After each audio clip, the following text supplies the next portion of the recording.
Good morning, everyone.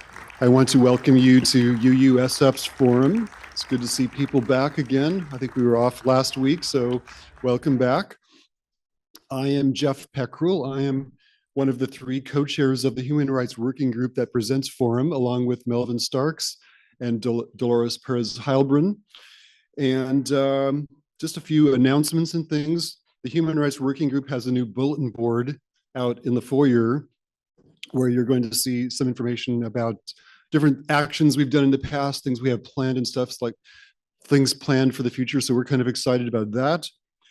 I want to mention that we don't have anything planned for next Sunday, the 2nd of March, but we have another presentation on the 9th of March. Dr. Michael Cooper, who has written a book of historical fiction, will be here talking about his book, and it kind of relates to the Middle East and Gaza as well, although it's historic fiction. And on the 9th, also that same day, after church in this room, we're having a meeting. We're calling it a celebration of the resolution. The congregation passed the resolution our committee proposed to declare this an apartheid-free community. So we're very excited about that. There'll be more details coming about what that will entail. And what else? Melvin told me that this Friday there's going to be some kind of an action in solidarity with, I believe, immigration rights, like a Don't Buy Anything Day. Is that accurate, Melvin? It's Don't Buy Anything Day. Okay. Yeah. And what else? I'll just share that I just came back from an amazing tour of the South. I went on what's called a civil rights tour. So we traveled around from Jackson, Mississippi to Selma, Little Rock, Memphis, and other places. And I had an amazing experience. I'm going to do a presentation on it probably within the next month. What else? Q&A. I just like to share how we do Q&A here at this meeting. We do jot our questions down on the cards that you'll find on each of the tables and some of the chairs. And at the conclusion of Dorsey's presentation, we will ask the questions from there. I'd also like to mention, this was something that a couple of people who were in the audience today have brought up to me, is we do encourage opposing points of view. So if you hear something in the presentation that you would like to challenge or object to, don't hesitate to put it in your question. We welcome that. Okay. All right. So now we'll have our Ohlone land recognition. Dolores.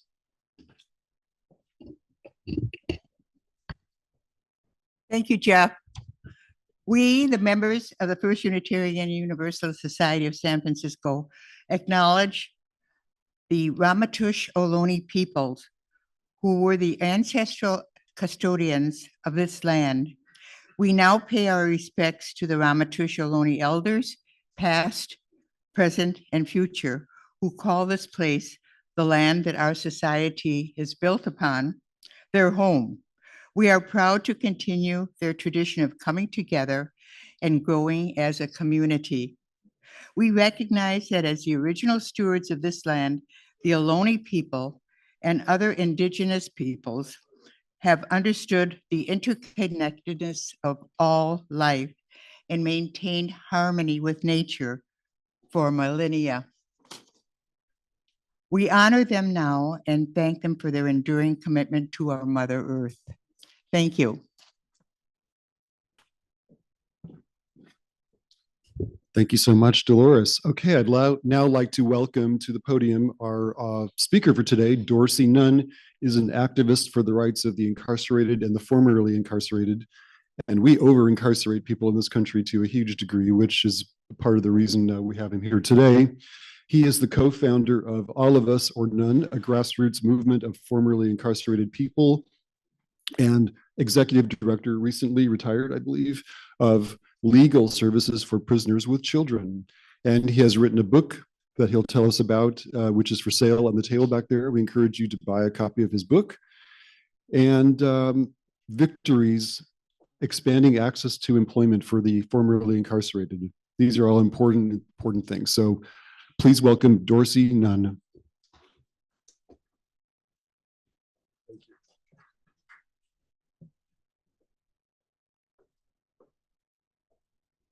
Hey, how y'all doing? You know, I've been praying lately, you know, and unusual amount for me. So maybe, everybody pray every day. I pray every now and then because I already think that God can bless me, you know. And one of the things I've been praying for, I've been praying that I hope my remedies are more attractive and more potent than my grievances. Because like when I say that I think that I was blessed, a lot of the people that I was in prison with, and I need to tell you, I'm a formerly incarcerated person. And I was incarcerated, went to prison at the age of 19 before I could shave. And when I went to prison at the age of 19 before I would shave, I wouldn't see the streets again until I was 31. And a lot of the people that I served time with are just now getting out of prison, and they don't have a work life left, So it's like I've been fighting the prison, probably not even the prison. I think what impacted my life, I was impacted long before I got to prison. Uh, Small audience, but I like to ask this question. How many of y'all, when you started out to elementary school, did your parents, with a raise of hands, walk you to school? How come you think they walk you to school?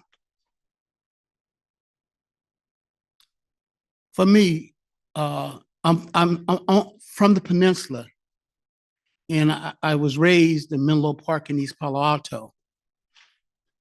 And my family was probably on the first wave of Black people that moved to Menlo Park in East Palo Alto. And when my parents walked me to school, I think it wasn't because they thought I was going to get lost. I think they were in fear of coming in to a neighborhood. So probably the first thing that I need to point out, I was impacted by stuff that people normally take for granted and normally think that it was institutionally and constitutionally required. So if we moved into the neighborhood, and before I had the language, I didn't know anything about block busting. I didn't know anything about redlining. I didn't know anything about white flight. What I moved into, probably at the age of 4 or 5, was the experience that I moved into. And when I moved into Menlo Park in East Palo Alto, because I was vacillating because my father kept on trying to buy a house and lose a house and buy a house, and the prices kept dropping and doing everything else in the neighborhood.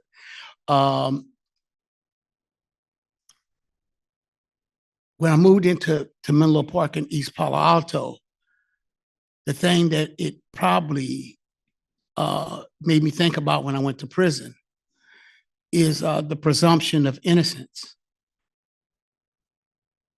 I never had that presumption. I wasn't entitled to that presumption. I wasn't entitled to that presumption based on color of skin. I was entitled to that presumption at a certain point, And when I'm sitting up I wrote this book and it was released in April. And I wrote the book. I was expecting that my granddaughter was going to write the book. Because like I wrote the book and it was like, I'm 72 years old. And me and Lee Romney, we took 4 years to write this particular book.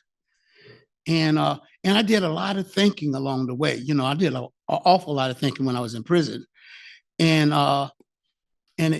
And it played back. I think that my cousin James is sitting in the back the room, and I think that we went to a memorial service for his mother-in-law, and theoretically, my cousin, and we sitting in the living room, and I started talking about the book, and the guys was leaning forward,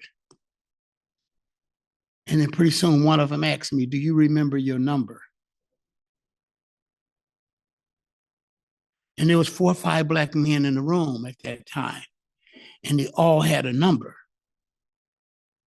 So probably I would normally have just sloughed it off, and then I started telling them, what I knew. I knew the A series of numbers that initially when I went, there was people circulating in the prison population that had A numbers. To exhaust that series of A numbers, like from 1 to 999, to exhaust that series of numbers, it took 18 years. Then they had a B series of numbers, and my number was B39669. It took 12 years to exhaust that number. The C series came up, and it took 6 years. At that point, I stopped counting because I knew that the rate of incarceration was the measurement of how conservative and tough on crime that people hadn't gotten. And when I said that, when I moved to East Palo Alto in East Menlo Park, there was no presumption that was afforded me, probably from at an early age. And probably one of the initial contacts that I wrote about in the book was when I first moved in, and it was the first time the police stopped me because I remembered that. And I like to read a section of it. Maybe the memory sticks with me because I felt so on top of the world. Maybe because the fall from have back to have not came so quick and hard. One thing I do know, the experience marked the start of my war with law enforcement. I rode the purple bike every day of my winter break. Then 6 days in, on the corner of Hamilton and Hollyburn Avenues, I heard a police car pulse and its siren behind me. 2 cops got out. One told me to get off the bike. The bigger one hoisted it in the air and flipped it, searching for the serial number. He wasn't mad. He wasn't nice. And I sure as hell didn't remind him of his own kids. "It's stolen," he said, talking more to the air around him than to me. Then he popped the trunk, tossed it inside, and with the slam, they were gone. I felt invisible. I was invisible. I didn't care for it. On the short, slow walk back home, my mind puzzled it out. The purple bike was borrowed, just like the one I had learned to ride on. It wasn't mine at all. I never did find out if my father or one of my older brothers stole it, whether they bought it from someone who had, or whether the police were lying. But when they took it from me, they planted a seed of rage, a seed that would grow with me into a sharp-ass blade of grass that joined all the others sprouting in my neighborhood as our dreams dissolved. With that anger, that rage, it cut like a razor. In that moment, though, the seed of anger inside me was still dormant. I felt empty, confused, upset, but at who, no clue. When I got home and told my family, nobody blinked. It was what it was, gone for good. It didn't take long before I put my own spin on it. My father had loved me enough to procure the bicycle, however that went down, and that was something I could hold on to. That was basically my first encounter. There was no presumption. That first encounter actually put me on the road because I got stopped several other times along the way. So like, you know how when you were in school, your teachers told you you can be a whole bunch of different things. You know, for me, you know, they told me I could be Willie Mays. Now look at me. Do I look like Willie? They told me I can be Harry Belafonte. You know, I can't sing a note. I got kicked out of every choir, you know? And, you know, and I really did enjoy meeting Harry Belafonte years later in life. His politics was real solid. And, you know, but the thing that stood out along the way was that there were other teachers that was in play that didn't work at the schoolhouse. They shaped my identity also. They told me that I was a thug. They told me I would grow up and probably go to jail. They told me all of these things, and they not only told me those things, they was executing through stops and packing a gun. So when the teachers, and by the way,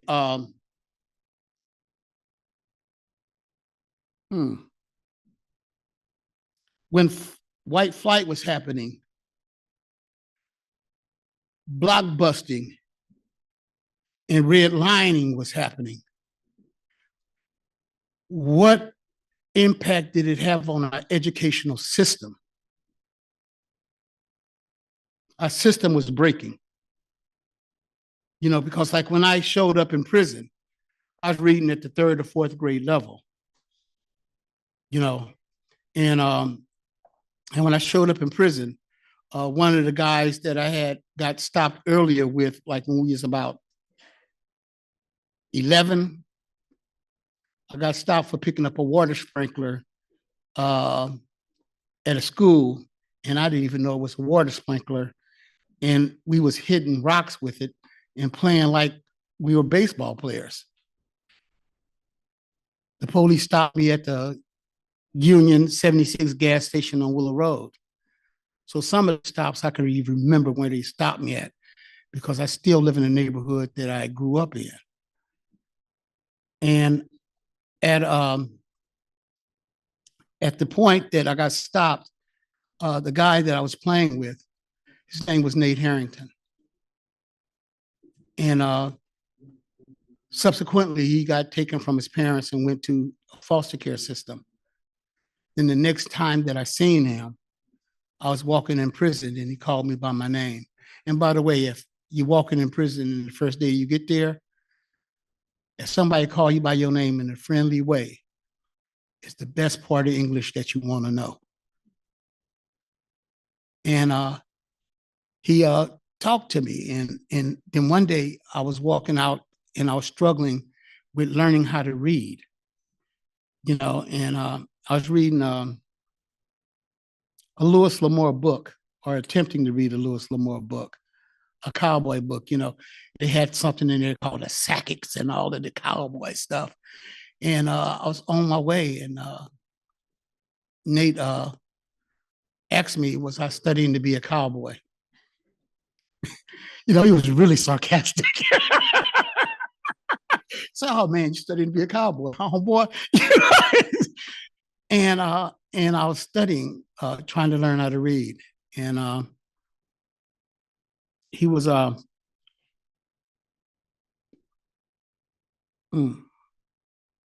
extremely grateful to have met Nate at an earlier age, and I'm extremely have met Nate again in prison, because he taught me how to read. He taught me how to reason. Barbed wire didn't do that. Bullets didn't do that. Mace did not do that. One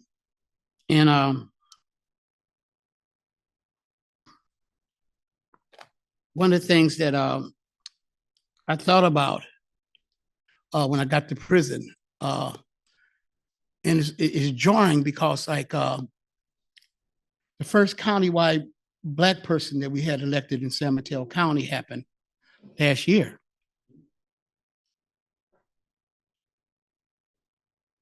So I don't know if anybody pay attention, like we right next to San Mateo County. You know, and her name was Lisa Guthrie. She was the person, Gunther, she was the person that got elected this year in a countywide position. I think Rose Gibson sit on the Board of Supervisors, but she was appointed to be, this was the election that she had won. So it was the first time in countywide that we had a Black person elected. And when I got to prison, the thing that stood out in a real dramatic way was that a color scheme. Because at the point when I'm staying in a minority area with Black people probably contained in East Menlo Park and East Palo Alto, there wasn't a large group of us, you know. So I didn't know what to do in my head when I walked into a prison, and I seen so many people, and you know, and I wrote about this in my book also. Nate's present at DVI that a piece to the puzzle my mind had been working on since I arrived. As soon as our escorts marched us to J-Wing, I noticed all the Black faces in the yard that separated East Hall from West Hall. I saw them in the child line on the chair. Damn, I mumbled to myself. It's more Black men here than everybody that I went to high school with me. More Black men that I've seen in church. More brothers than I stood shoulder to shoulder with at a packed concert infused with the sweet smell of weed. Nate's presence seemed to provide that answer. We were all destined to prison. And that's what it was for me. Stepping in there, I'm trying to figure out, you know, like you would think about real questions, you know, have y'all had something that that impacted your life so greatly that it forced you to sit down and really think about that? What impacted my life was walking into a prison with a life sentence at the age of 19. I had to think about that. It was like, it's like if nobody else said anything, then, you know, I would still be thinking about that, you know? And at a certain point, when I ran into Nate and he asked me, you know, was I studying to be a cowboy? He started giving me other books and other reading materials. You know, it wasn't like, you know, Run, Dick, Run, Roll Over with Sally or somebody. You know, like, he taught me how to, you know, probably the first book that he really gave me was probably the autobiography of Malcolm X. You know, the next book that I read, I think that we sit in the bleachers, and he gave me Soul on Ice by Eldridge Cleaver. You know, that's a long way from the Lewis L'Amour book that I was trying to get through. And there were times, I'm reading from my book, there were times, even months, when I didn't see Nate because I was locked in K-Wing.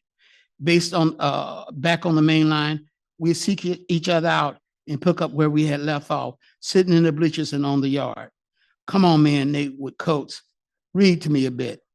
My ghetto education had brought me into prison at a third grade reading level, but Nate never judged me.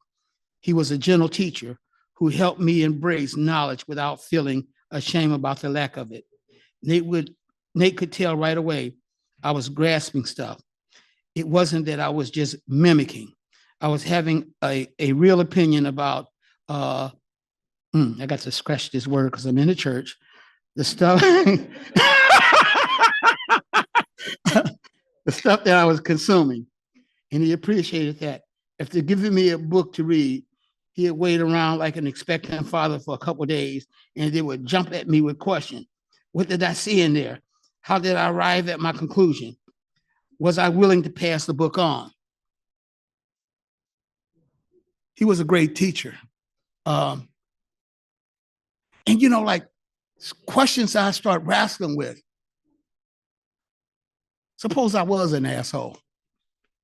I couldn't account for all the other people that was brilliant and geniuses that I grew up with. I couldn't discount that stuff. It was like, whoa, homie, I was expecting you to be the doctor.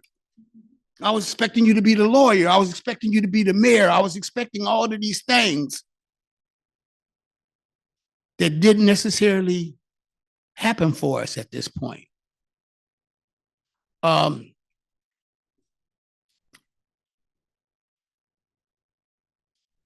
When Nate got out of prison,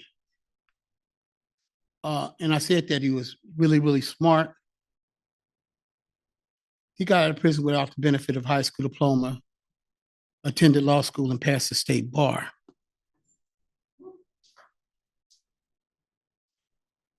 So the other peoples that were teachers was Geronimo Jajaga. The other peoples that was teachers was Jalil Matakin. They were revolutionaries. The books that was coming in, the reason that they probably spent the time with me was because they thought I would have a chance. And when some of them had little or no chance of getting out. And they actually, for the education, they made me make a promise.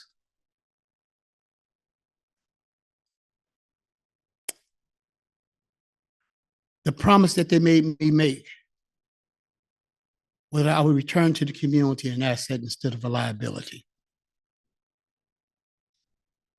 I've been working all my life fighting for the full restoration of civil and human rights, probably since on the third year I was in prison, which was 1974 until now. You know that purple bicycle I read about just a minute ago? Howard, you came to one of the bike giveaways. You never asked me how come I was giving away bikes. Because I didn't want any other kid to actually have that feeling that I had experienced. I didn't want to have that kid see himself as being branded a criminal or a thug and actually adopt that as an identity.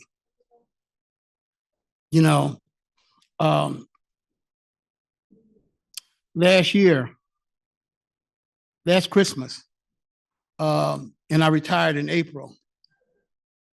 All of us Nunn in legal services for prisons with children purchased $20,000 in bicycles. And what they did, and what the process is that we would ask the chaplains inside the prisons to identify parents with children and give them my address, and they would write. And so when they write, they would tell us the name and who's the custodial parent, and we would contact that custodial parent and ask them, could we give their kids bicycles? When they come to pick up the bicycles, we ain't never told them about Santa Claus. Like the first time I got bicycles, they came out of San Quentin, and they were being assembled by prisoners at San Quentin, and they got a new bicycles. So they called me, the prisoners called me, say, hey, Dorsey, we got these new bicycles, and we hit them all around the prison. Why don't you come up here and pick them up? And I went up there and I picked them up. The thing that stood out for me was that on the way out, an associate warden said, please tell the community that San Quentin will stand behind them. And the person that was there and escorting me around was a person by the name of Addie Kitchen. And at the point that I got to San Quentin, it was in 74. And and we begged her to stay because it was very few people that were that was be shooting us if we got into fights with different racist groups inside an institution. And when we was walking back, and I said, Hattie, I'm not going to tell any of the kids that San Quentin would really support them. I'm going to tell them that their parents really love them. And so we never did tell the kids that the bicycles came from a prison. We never told the bicycles came from us when we was buying them. We told them that the bicycles came from their parents and their parents loved them and missed them. Because like what we wanted to do was to still bind children to their parents and bind parents to their children. At the point that I was serving a life sentence, I didn't anticipate that my parents would be alive when I got out. I thought that maybe my children would be grown if I possibly made it out. And I thought that I'd be having a relationship with my children, but I spent in comparison to a lot of other people, I spent an extremely brief time, 11 years. You know,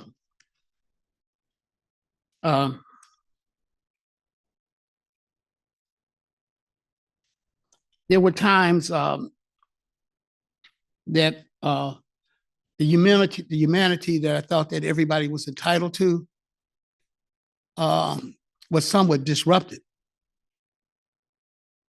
You know, because at a certain point, when I was let out of San Quentin, and everybody thought I was overjoyed about my release. That's not what brought me to tears. What brought me to tears was something that didn't have anything to do with, you know, I was glad to get out, but it wasn't like I'm overwhelmed with getting out. I was overwhelmed with how much humanity that I had lost along the way. And, you know, one of these sections come from my book. On October the 22nd, 1981, I left San Quentin. I dreamed of this day nearly 11 years, even planned it. I wanted to go for a ride in a two-seat Corvette, eat me a Winchell's donut, drink a Henry Weinhardt beer, smoke some weed, and have sex with my shoes off. I had 2 children by the time I went to prison. Never took off my shoes. Damn, I dreamed about that too. I had my measly $200 in gate money in my pocket and nearly $1,000 in proceeds from the side hustle store where the sun don't shine. But my plans didn't go as expected. The first thing that surprised me was my tears.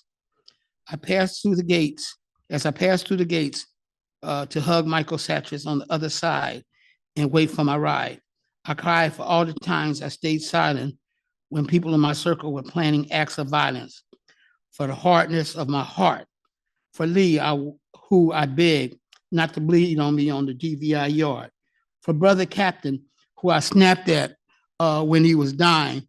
I cried for the humanity that I lost and the fear that I carried about the journey to regain it.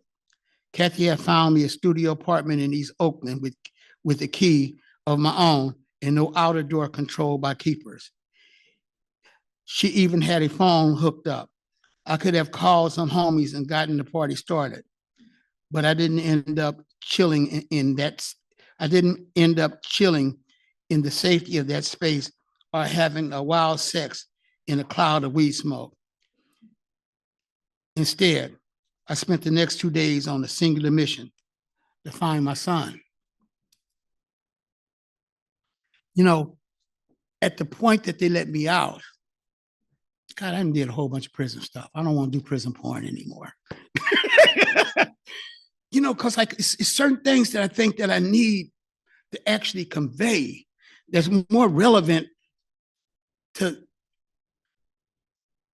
how I spent my life after my release. You know, somebody read the sign and said on that sign, it said Angela Davis. At the point that I got out what I thought about doing was resurrecting the prison rights movement. And what I have somewhat accomplished was doing that. You know, at a certain point, it's like, what was you doing the Saturday before Trump came in? I was in Greensboro, North Carolina, doing the training with another young attorney that had been to prison. And we was training people, and we kept on saying stuff. Monday's coming. Monday's coming. We weren't calling him by his name. Monday is being accompanied by Donald Trump. We didn't say that, but we knew, based on practical experiences that we had as Black men, that Donald Trump represented a threat to a whole bunch of ideals in which we had. Along the way, when I got out, I fought for stuff. Some of the things that I fought for was the right to vote in the county jail. Literally, there's thousands of people in the state of California that got the right to vote inside the county jails, and I was a part of that experience.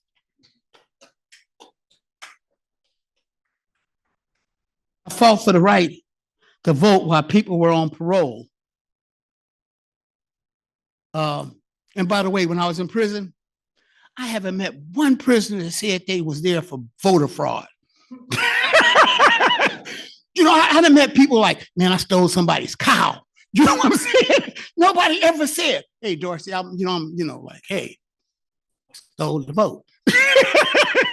They say I stole the TV, they stole the money. Nobody stole the vote. I haven't met one. You know, 11 years, I had been to 3 prisons. In that 11-year period, nobody stole a vote. But the thing that I believed in was that I believed in democracy. So even the revolutionaries on the yard, they was teaching us to believe in democracy. You know, so like along the way, when I said God bless me in a real particular way, he gave me the strength to actually engage in the civil rights work that I engaged in for a long period of time. I'm one of the few people that you would meet that's the head of a public interest, was the head of a public interest law office at the time that I retired. And I was the executive director, and I had 4 attorneys and 31 people working for me. I used to work right around the corner from here. That's the reason I knew where Franklin was. You know, and we were paying $6,000 a month, and it was on the corner of Van Ness and Market. And when I asked the guy, because he told me he was going to tear down the building, when I asked him for 3 months rent to offset the cost of moving, he acted like he didn't hear me. I'm still sensitive about that, so I got to slow down because I don't want to just start cursing.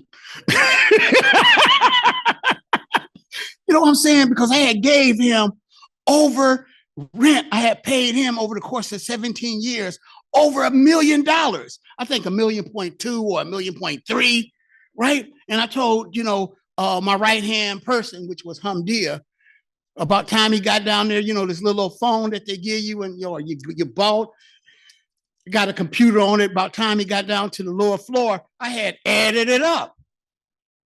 And I called Hamdia and I said, man, don't give this person another dime. Let him fight us for the money. You know, and at that particular point, it wasn't like I didn't have money. I probably had stacked up a little bit better than $500,000. And $500,000 came from a lawsuit that ended long-term solitary confinement in the state of California. Now, some of those people were being contained in cages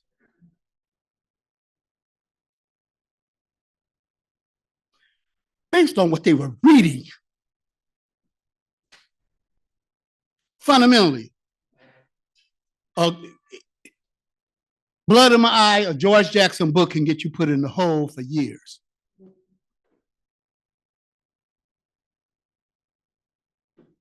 So like every book, like I'm selling books. It's not like I'm selling books for the profit. I'm selling books so I can pay for them, because every 4 books I sell, 1, I can send a book to another person in prison that will learn how to read. Because if absent me learning how to read, I would have been in danger, and some of y'all would have been in danger. Without learning to reason, I definitely would have had that problem. So like having people learn how to read is not a bad thing. You know, come to think of it, I really didn't know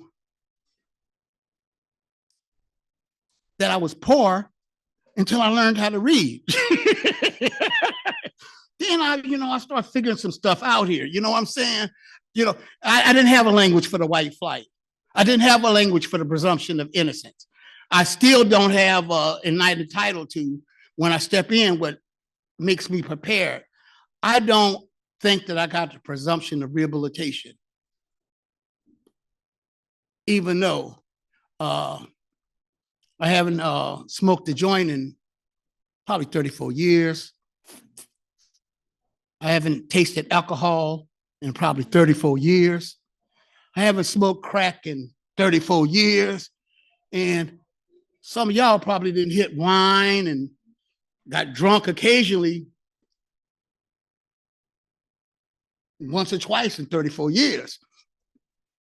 So at a certain point, that presumption don't apply to me. That presumption didn't apply to me when I built the organization. That budget when I left, I had to raise close to $3.5 million every year. So, and what I did that was distinctively different from other organizations was that I hired formerly incarcerated people. And by the way, what's on everybody's California application, the question that used to hang me up was, have you been convicted of a felony? And it was discouraging to a whole bunch of people not to even look for a job. So, that's that little box on the application. And so like me, Linda Evans, and some other people's initiated a Ban the Box campaign. 267 million people stay in the jurisdiction that the box has been banned nationally. The box has been banned in California also. Now what I'm saying, the stuff that I work on, like I'm still wrestling with, like, how do I actually really, really, really retire? Like retirement probably was a privilege to privileged people. It wasn't like slaves retired, just like they just died. But I haven't figured that out because last year, being that I have acquired some degree of skills, I raised money for Proposition 6. And probably within 3 months, we had raised close to probably $400,000 or $500,000 to fight slavery, because it's still embedded as involuntary servitude. And by the way, did you notice when Anderson Cooper came on, television, and he acknowledged that people out there were fighting fires that were incarcerated. Did you hear him talk about it? Right? And I thought about that. He described them as inmate volunteers. Now, if I was robbing y'all and I had a gun on you, no matter what you was doing, you probably wouldn't be thinking you was a volunteer. You know, if I was separating you from your family, you probably didn't think that you were a volunteer. If I was able to extrapolate and actually deny your lengthen your sentence, you wouldn't think that you were a volunteer. You wouldn't think that you was a volunteer in the event that I can move your body down to the Mexico border and imprison you up in the northern part of the state of California. So like, we still struggling with how do we actually define people as human beings as opposed to prisoners?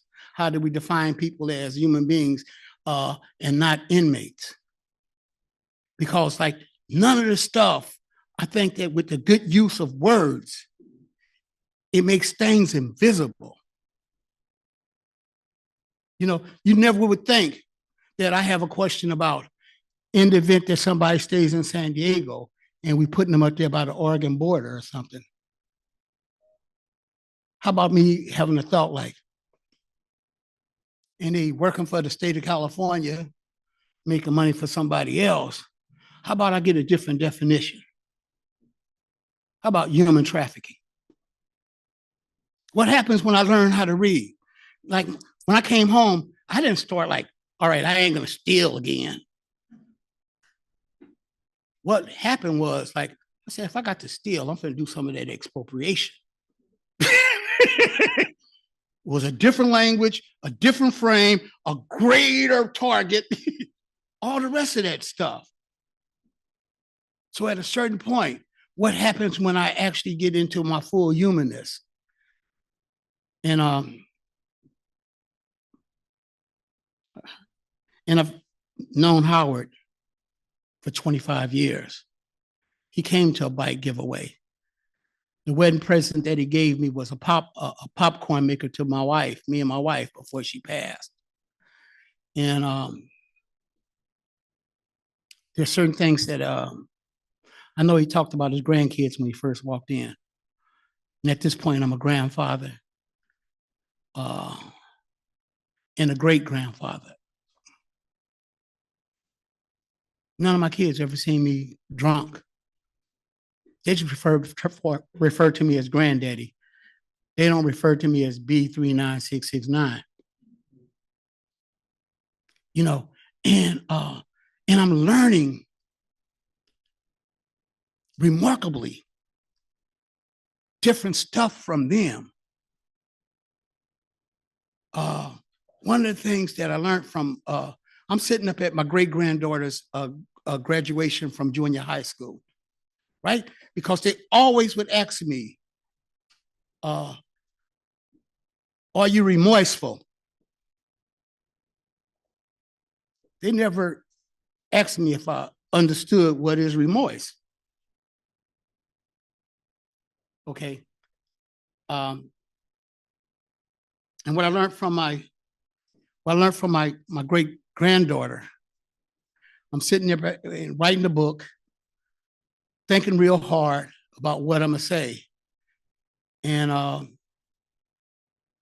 what I came to a conclusion of, every time they had asked me, I said, hey, I regretted any participation in a crime that actually resulted in the death of somebody. I regretted that deeply. You know, but I equally regretted at times I didn't get away. So I started toying around with what was the definition of remorse, what is the definition of regret. And the remorse is when I start thinking about human beings that had lost their life in that store that night. And I start thinking about when walking up to my granddaughter when she was graduating, who hugged that man's child who died in that liquor store that night. you know, and I sit down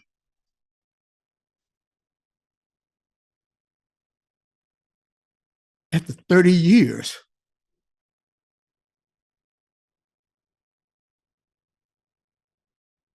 to write my letter of amends to the family.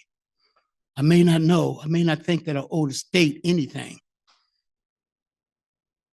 but I owed the person who died in that liquor store that night. That right there is when I start thinking about remorse as opposed to regret. My great granddaughter taught me that, because when she came off the stage, I was going to give her a big face $100 bill. I was going to hug her and tell her how beautiful she is for being Black, how grateful I am that she got through junior high school, how much I think that she should go further.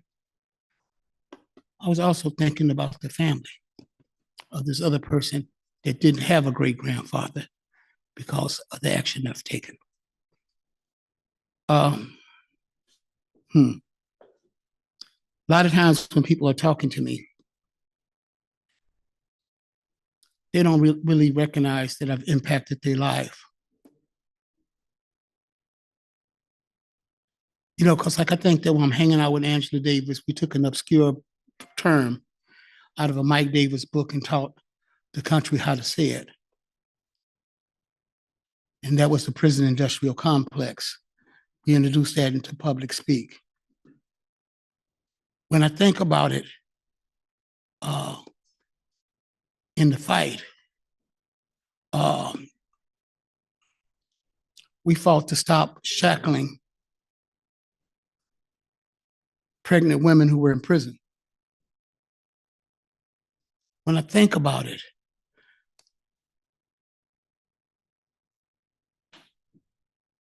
you remember I told you I was in North Carolina right before the election?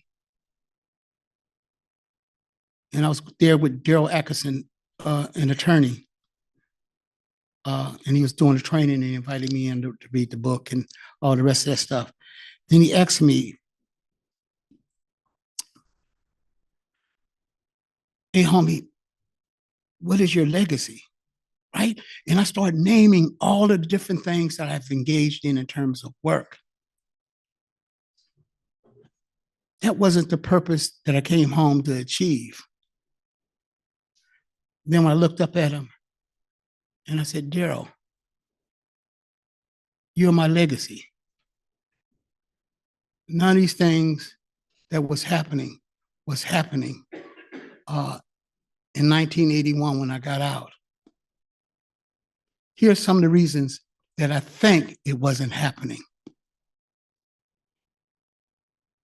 Faye Stender had been shot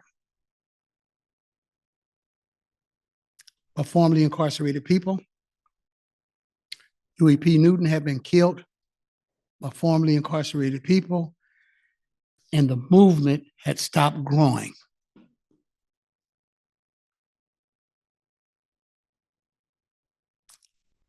The promise that I actually figured out, it was my job to help build movement. Like right now, over in the Pride Parade, all of us none have a float. That's how come we ain't in the room right now, because we think that the people need to be fought for is probably gays, transgender, and other people. And we're embracing that totally in terms of all of us and none. They're part of our family too. And so they over there on the float, they over there tabling, they over there doing everything that they can do to actually make sure that they actually are supported. So I done talked a lot. And the other thing that I can tell you, if you don't actually practice compassion and love, there's very little rehabilitation that can happen. Thank you, Dorsey. Hang on. Oops, careful. We've got a couple of questions for you. Okay. So someone says, I volunteered at Deer Island Prison in Boston, and I want to ask, What can we in the audience do to help in the mission of teaching incarcerated people to read and donate books and things like that? Do you have suggestions?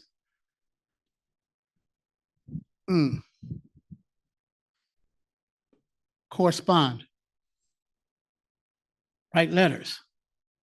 Hey, like, one of the things that put me on the trail to writing the book was a person by the name of Kathy Labriola. You know, and by the way, like my hormones was going crazy from 19 to 30. It's just all over. So whatever time this woman came to see me, it was like, looking good. Well, they just killed somebody. But I was writing her letters. And when my brother died, what she gave me every letter that I had wrote her from 1974 to 1981. And what I was able to do was to look at the letters to see how I had progress with writing.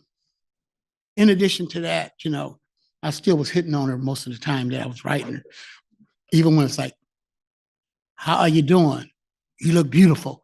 Then it was like all this other stuff in there.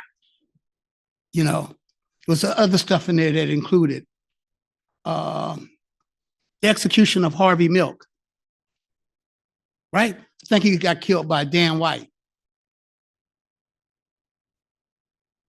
It was the consciousness of my mom's, because she was questioning Red Dye number 3 when she had 3 sons in prison.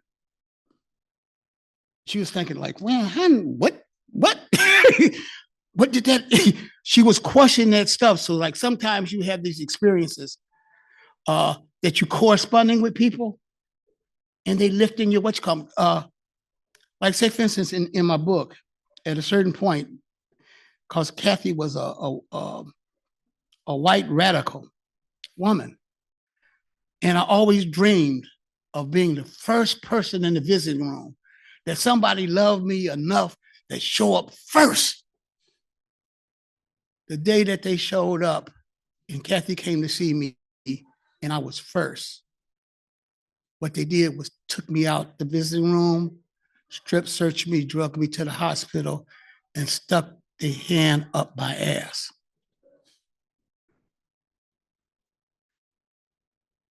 For me, sometimes I'm an experienced learner, and I start thinking in those letters, at that point, it stopped being theoretical. Rape had stopped being theoretical, right? I can remember when I was a prisoner, I was probably one of the few people that wrote bear your war, bear your war, bear your women against rape. I wrote them a letter. Hey, every day, I figure like every time they're making me naked, spread, and do this dance of a slave, that is something. But my answer, once again, is write people.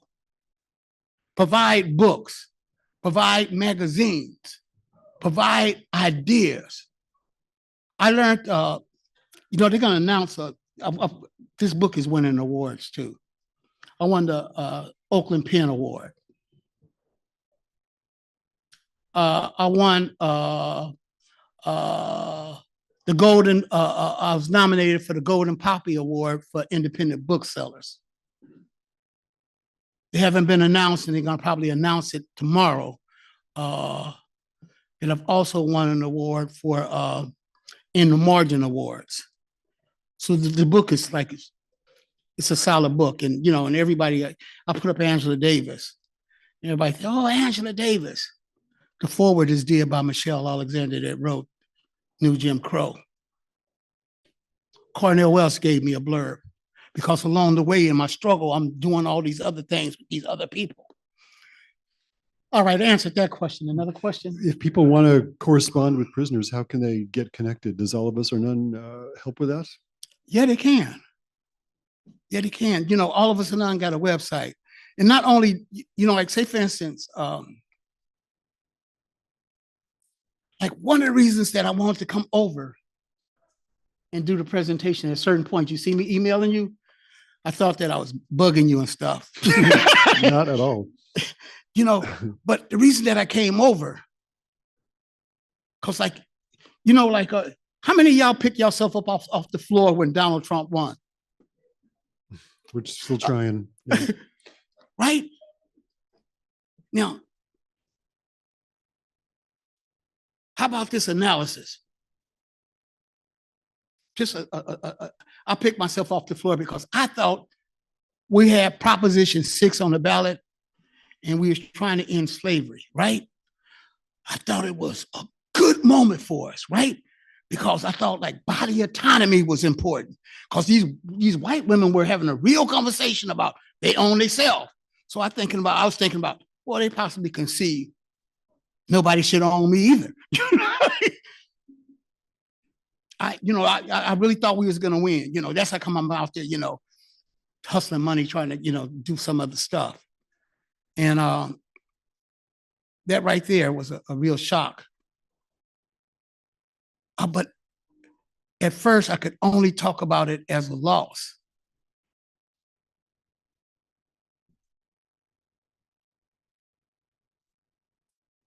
Don't talk about it as a loss. What I came over here and deliver a message is that at a certain point, we're going to put a proposition on that ballot. And I would like for y'all to actually consider, are we still practicing slavery? I mean, the real moral question is, are we practicing slavery? And is the rhetoric that we're using to actually practice it makes it invisible? Right? So at a certain point, we was going to put that on the ballot. And what I wanted to know is, could you possibly not only think about one question, because another question is, what about reparation? Well, what about reparation when we still got the practice of slavery? So how do we repair the harm if we continue to do harm? So We really need to do a talk on reparations here in this forum. I'm looking for somebody to do that, by the way. how about I got like one of the books that I'm sending. I'm sending it to a mental health, a mental person in a mental health thing. And he got a theory about reparations, right? So like, and I'm thinking, man, isn't this the crazy house? And he was saying, well, we start off with no Black people paying taxes. That's his idea, right? He's telling me, man, you got to get out there and tell him, man, if you want to catch up, let's not pay the taxes. So that's the guy that's in a mental institution, a criminal mental institution. He's thinking about that. So at a certain point, what happened? I hope y'all understand y'all can't lock up 2 million people without locking up brilliance and genius too. So some of these people are having ideas that could be really useful to us in general. So by the way, I told you I read Soul on Ice. You know what allowed me to read to other prisoners inside of a prison? Was having enough nerves to say, this is what I think about Eldridge Cleaver. I thought that he actually committed rape. And I was scared that somebody is going to take me up on this and I'm going to have to get in the fight or somebody's going to stab me. And he says, what is your theory? How come you making that statement? And I start talking about super femininity and all the rest of that stuff. It was masking the actual practice. And what they taught me inside of a prison that also had revolutionaries in there, it's not what you say that's the measure of your truth. It is your practice. We have a couple more questions, and Okay. I think we have the time. So you were released from a life sentence. Who helped you legally?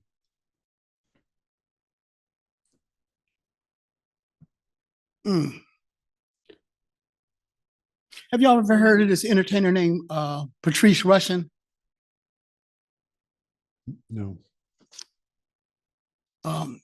She's probably a famous R&B and jazz musician. Her mother used to be on the board of I think it was the parole board or the board of prison terms.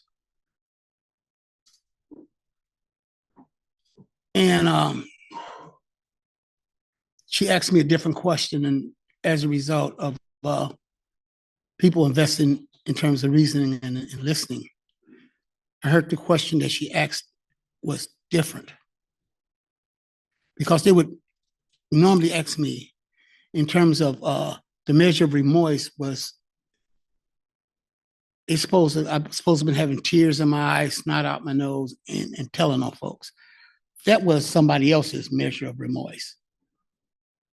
The other people on the yard remorse was, how do I actually go about putting a life together where I won't injure anybody else? It was the practice that they was addressing, was the fundamental practice. How did I not fly off the handle and actually execute violence? Because at a certain point, I know that I'm down to like 200 pounds. When I came home from prison, I was close to 240 pounds, and I was pressing 400 pounds of weights, and I was ripping telephone books in half, you know. And the person who helped me was, she asked me how I felt. She didn't ask me who was with me. And when I started saying how I felt, it actually moved her to actually give me a parole date. The other person that shortened my sentence was Michael Satras, that was the head of the prison law office. Because shortly getting out of prison, I got in a fight when I was in Cal State Hayward. And then I got into probably another almost fight when I was on the bus on Foothill in Oakland.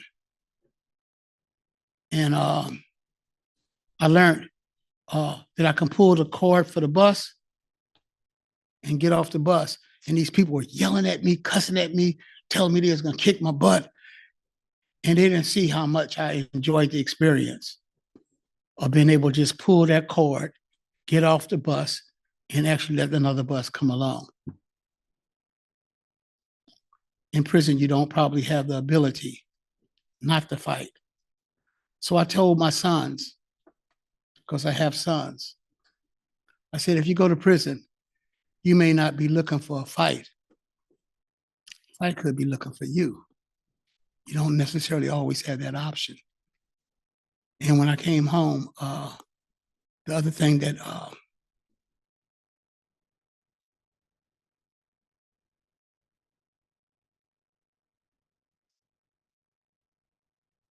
the other people who showed me love and helped me, I had a family that I told you, my mother had 3 sons in prison. All of her kids went to prison.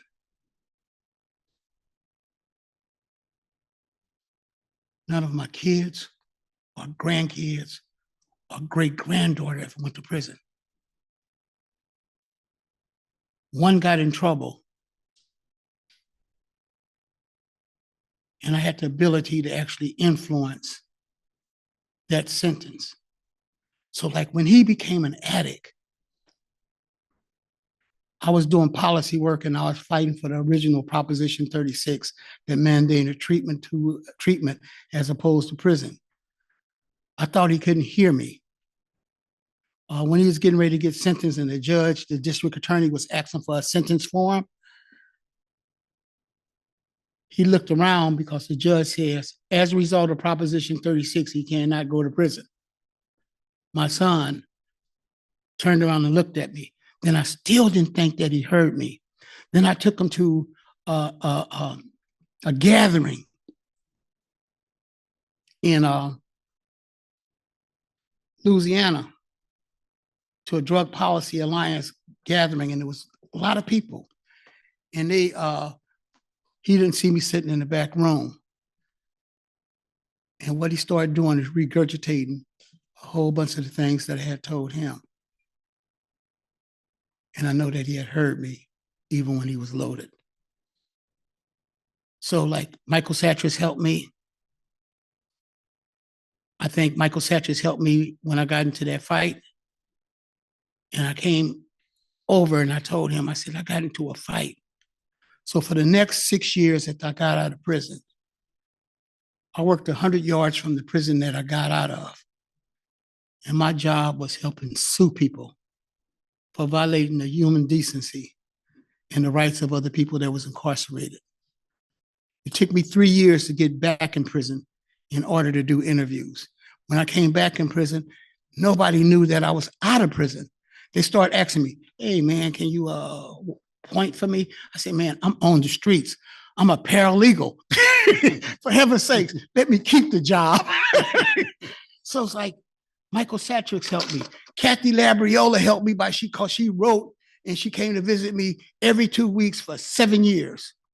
Cheryl Miles helped me because she was the person that grew up in my neighborhood that could talk to me about it. Margaret Littlefield helped me after I became an addict, and I was paddling around in Belvedere, California, in Marin County, and I had already picked up a case down in San Mateo County.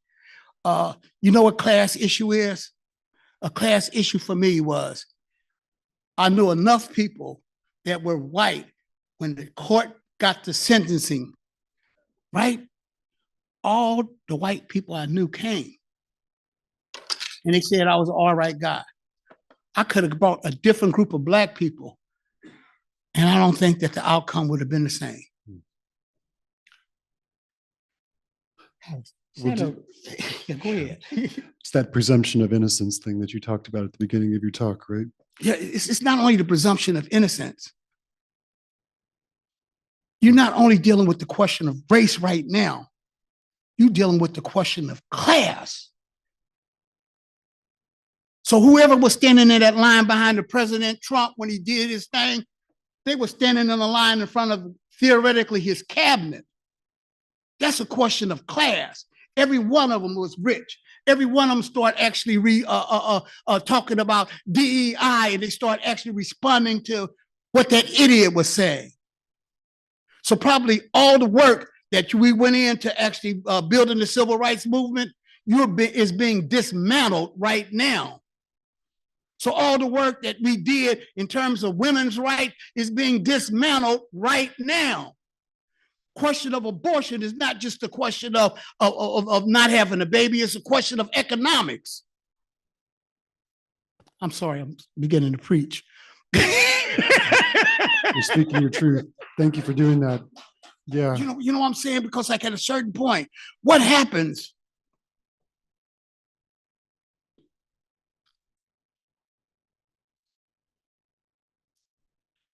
The fire was happening 3 days out before Cooper Anderson said that. I'm a person who comes from a generation that we were so excited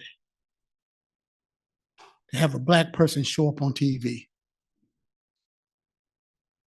I still can listen from another bedroom when they're talking about incarceration. And I listen the same way that I listen to seeing black people show up on TV. I can do that same type of listening to see when they probably are getting ready to practice some injustice. And by the way, I think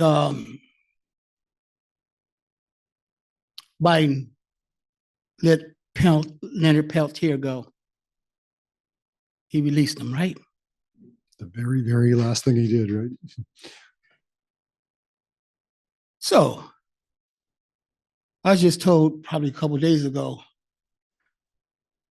that he's on house arrest for the rest of his sentence. The man has life. You know what I'm saying? So like when they get in these electronic monitoring and these house arrests, somebody is bearing the burden and bearing the expense of the cost that it goes. So if you have somebody in your house right now going in your refrigerator, using your electricity, it's increasing your bills. And by the way, the other thing I fought for is when I came home and I started being somewhat stable, everybody in my house in my family would show up on a Saturday and Sunday because that's when people were calling home collect, and they didn't have phones because they had already exhausted their ability to pay. One of the things that I helped do was to end collect calls from prison so that can be free too, because there was a whole bunch of people that's poor that actually was not being able to have their telephones based on the collect phone calls. So like, if it's one thing I got to ask y'all, because y'all ask me questions. If you see us standing around, because sooner or later, it's finished. Soon as they get down to the end of the trail to say they're going to actually go out and put it on the ballot, I already raised money enough to actually put it on the ballot, or at least get the petition drive going. I want to know how many of y'all actually think that slavery ended when it's embedded in the 13th Amendment, when it's embedded Article 1, Section 6 in the California thing? Or do y'all know where it's embedded and how is it being implemented? And please don't continue to tell us you have volunteers that's being held at gunpoint. It's not true. Well, anyway, just want y'all to actually think about slavery, because we're going to continue to fight. Because when I told Daryl that his legacy was me, here's our reality. There's probably hundreds of me now. And I helped make hundreds of people like me, just like Angela Davis, Ruthie Gilmore helped make me. So we multiplying our numbers. We just don't have the means in order to carry out the money to do things, or we probably would have paid for it already. And when we get down to that question, it's going to be probably $2 million that we got to raise. And God knows, my homies ain't got that. Dorsey, I think we should close now. Thank you. Buy a book if you can, because somebody else needs to learn how to read. Heyday Book. Folks, we don't have a forum next Sunday, but 2 weeks from now we'll be back. So hope to see you then. Thank you.